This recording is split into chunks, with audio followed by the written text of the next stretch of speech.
a të duket e natyrshëm kjo kthimi tek religioni i njerëzve, apo vazhdon me qenë rezultat i një ndërmarrje që dyshohej se është e organizuar, që njerëzit kthehen në xhamiet, që u lidhte me islamin politike, me tjera shpjegime. Islam radikal, po.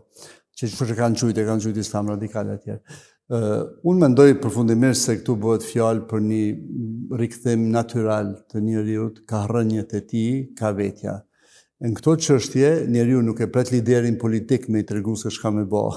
Kur ka njeriu probleme të natyrës psikologjike, kur ai fillon me hetu pasiguri, fillon me hetu mungesë koncentrimi, kur ai fillon me hetu frikën ekzistenciale, dhe këto dukuri shkojnë të generalizu me ana familjes, në shoqëri më gjerë, dhe njëkohësisht jeton me një shoqëri e cila me tradit në përshekuj ka pas besim, na nuk jemi ka zbulojmë as gjatë re, na jemi ka i rikthejmë vlerat që i kanë pas të parët tonë. Pra, shqiptarët jonë ka kthejmë ka identiteti shpirtëror i tyre. Këto vitet e pas luftës dy botërore, veçanërisht, ka qenë një proces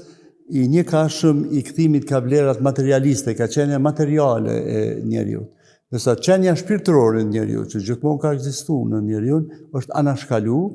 tu mbështet në faktin se shkenca bashkohore, një diçka që nuk e matë, nuk e shen, nuk e fotografon, nuk kanë gjendje mi dokumentu, mi provu nuk e pranon që ekziston. Si e tillë, që natyrisht është e mangët, dhe njerëzit tonë e kanë kuptu që atë sigurinë e mbrëmshme mund të gjejnë në qenjën e tyre shpirtërore.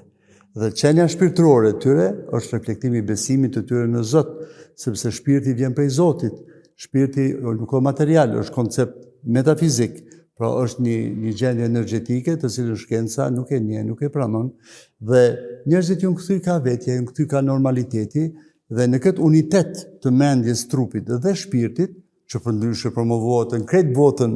bashkohore, gjithka, jo vetëm në Kosovë, e kanë gjetë qetësinë e tyre psikike. Kanë fillu me gjetë qetësinë e tyre psikike dhe me energjinë shpirtërore që e kanë brenda vetës, kanë fillu që të ndihmojnë veten në ballafaqimin me sprovat e jetës, në kohën kur politika po ja u krijon sprovat, në kohën kur shteti nuk po ofron shërbime shëndetit mendor sa duhet, pra në kohën kur nuk e kanë dorën e ndihmës për të ecë, për të shku përpara, atëherë ai kthehet ka vetja dhe relacion me Zotin e gjen qetësinë